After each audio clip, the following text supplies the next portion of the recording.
আসসালামু আলাইকুম। আজকে আমরা চা খাবো। আর চায়ের জন্য দরকার চায়ের রেসিপি শেয়ার করা। সেজন্য আমরা প্রথমে নিয়ে নিয়েছি ৪-৫ টি তেজপাতা, দারচিনি ২ টুকরা, দা আদা নিয়েছি ছেঁচে, লং নিয়েছি ১০-১২ টি এবং সাদা এলাচ নিয়েছি ৩ টি। পানিতে যেহেতু দুজনের জন্য আমি চা করব ২ কাপ, সেক্ষেত্রে পানি দিচ্ছি আমি মেপে প্রায় ৩.৫ কাপের মতো। ৩.৫ কাপ পানি আমি জ্বালিয়ে এটাকে প্রায় ২ কাপ করে নিব। এটাকে আসলে মশলা চা বললেও ভুল হবে না। অনেকগুলো মশলা ইউজ করা হবে। মশলা চা বলেন বা রং চা বলেন বা লাল চা বলেন বা এই তো লেবু চা বলেন, যেটাই বলেন এটা সেক্ষেত্রে আমাদের সব চাই হতে পারে। কিন্তু অ্যাকচুয়ালি এটাকে লাল চা বলা হয়। মশলা চাও বলতে পারি। এই তো পানির মধ্যে ৩.৫ কাপ পানির মধ্যে সবগুলো ইনগ্রিডিয়েন্টস একটু একটু করে দিয়ে দিলাম। দিয়ে চুলা ধরিয়ে দেব। চুলা ধরিয়ে দিলে মাঝারি আঁচে রেখে দেব। পানি বলকিতে বলকিতে প্রায় ৮-১০ মিনিট এটাকে জাল করে নেব।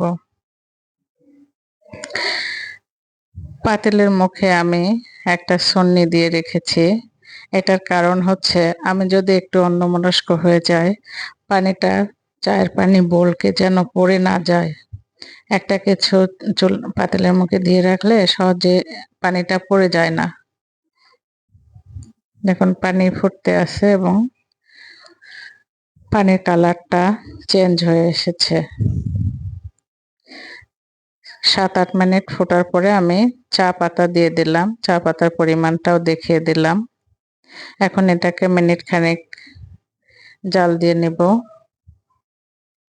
একটু নেড়ে চেড়ে দেব। এটা অনেকটা গ্রিন টি।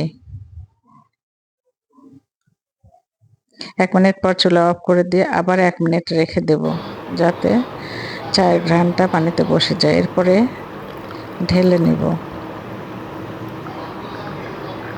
আমরা চায়ের কাপ দুজন ২ ধরনের ইউজ করি, কারণ এতে যেন আমার কাপটা তার কাছে না যায়, তারটা আমার কাছে না যায়। এজন্য ২টা কালারের চা কাপ ইউজ করা হয়।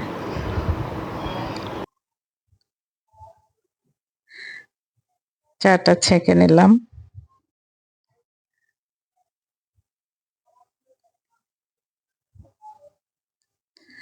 এটা খুব সহজ পদ্ধতি, কিন্তু সবসময় আমাদের কাজে লাগে। দেখুন চায়ের কালারটা কত সুন্দর হয়েছে। এখন যারা চিনি খাবেন তাদের পছন্দ মতো চিনি দিয়ে নিবেন। আমরা চিনি খাই না, তাই চিনি দিলাম না। আবার যদি কেউ লেবু খায় একটু লেবু দিয়ে নিবেন। লেবু দিলে চায়ের পানিটার কালার আরো সুন্দর আসে। ভিডিওটি পছন্দ হলে লাইক করবেন, শেয়ার করবেন।